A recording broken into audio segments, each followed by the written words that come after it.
portion of their X Division title for TNA Uno to have, and yet they can't afford to pay off their talent.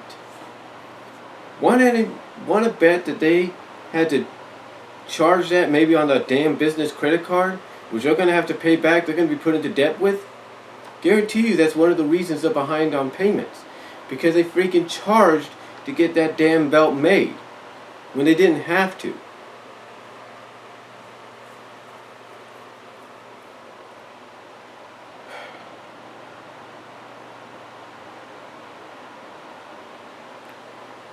I tell you right now,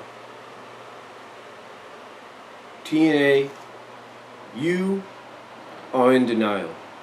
Dixie Carter, Bob Ryder, and anybody else associated in your front offices, you guys are in denial right now. You know, and any fan watching this, from the OTRS Central, Deluxe Man, Chase Oliver, MJ Knight, anybody watching,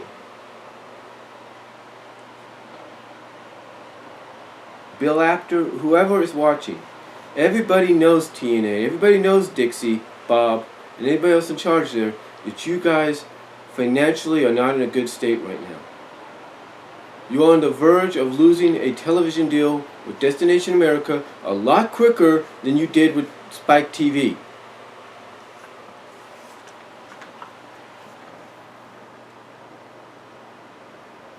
It's checking my time there.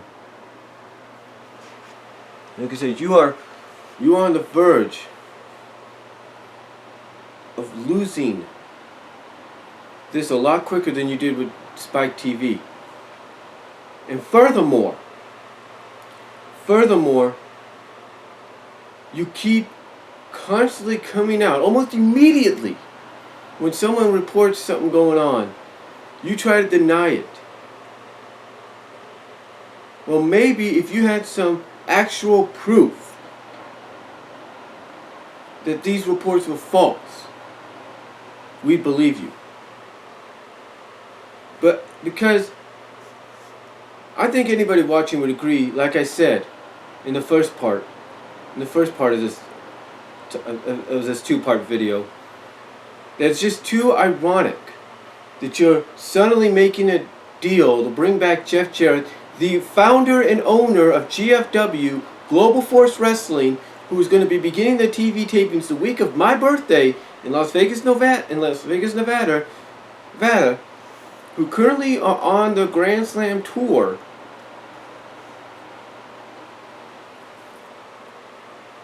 You decide to bring him in.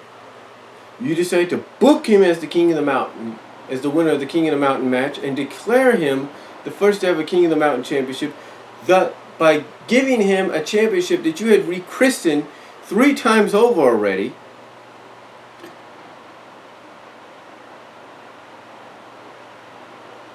And on top of that, you finally decide to put him in the Hall of Fame, a non-WWE, well, he is former WWE, but mostly, since the beginning, a TNA original, the freaking founder of the company. You decide to finally put him in the Hall of Fame. And then on top of that, you finally decide to take one of your more charismatic characters, I guess you could say, a freaking jobber in the WWE before he arrived in TNA last year, or even the year before, in 2013, a freaking jobber, formerly known as Derek Bateman, now rechristened Ethan Carter III, EC3, and you finally decide to make him the world champion. Why? So you can go on record as saying, we're the only company that has the youngest world champion, and oh, by the way, the youngest undefeated world champion? So what are you going to do? Keep him as world champion until you guys close down? Or until you guys are absorbed into Global Force Wrestling?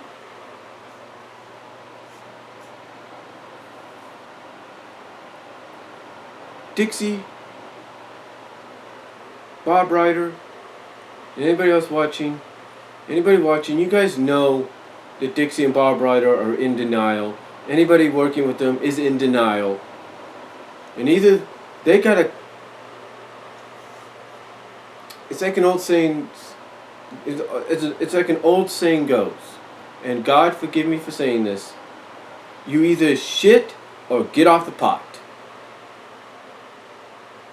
Because like people have said, from Solomonster, from Bill Apter, from anybody that's in the wrestling business has an inside source to the wrestling business.